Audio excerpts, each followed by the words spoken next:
Hi, I'm Peter Underwood, Director of the Georgia Department of Economic Development's office in Seoul, Korea. We've been representing Georgia and Korea for more than 20 years, and we're very proud to be able to do so. I've been asked to discuss the economy briefly. Korea's economy is a relatively mature economy, and we're fortunate to be situated right next to China, which is probably the world's growth engine today. China is a very, very important market for Korea. In fact, Korea enjoys a trade surplus with China, which is quite rare among the countries of the world. It has become our manufacturing base where Korean companies supply parts and components and designs where they're assembled into final products in China and then exported across the world. Korea's economy has been in a extended period of slowdown, but suddenly in the last year or so, things have started to look quite positive. Unfortunately, the world economy has turned the opposite direction at the same time. On the political front, we have a new government that's just been inaugurated at the end of February. After 10 years of populist, slightly left of center governments, we have now a pro-business government headed up by ex-CEO, so he's a businessman himself.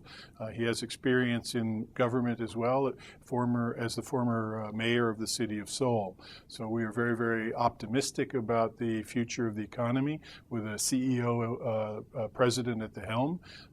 The signs coming from the new government are all positive, very pro-business, very committed to creating an environment that is favorable to business and to business expansion. So this is an environment in which many foreign companies are investing into and taking advantage of. Korea does have a mature economy, but there's still many import opportunities. You do need to look at the market very carefully and seek niche opportunities where your products might be applicable. But the import regulations are very, very minor. Import taxes are quite low.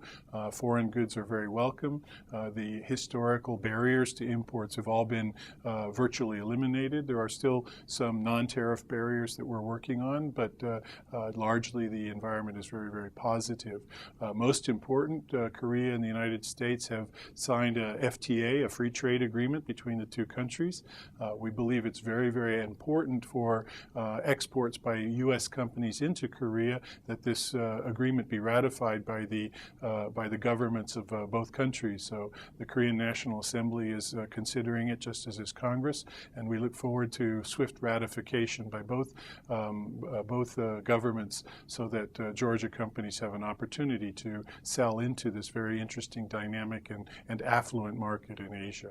The leading industries in Korea are electronics, as everyone knows, software development, gaming, automotive, and shipbuilding are quite large. I know those aren't major industries in Georgia, but certainly in Korea.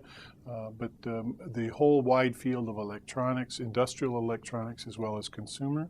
I think consumer goods in general, Korean consumers are very interesting. They have at the same time a strong nationalistic side to them, but at the same time they are very, very brand conscious and have a very high desire for global brands and imported products. So it's a very interesting market in that respect.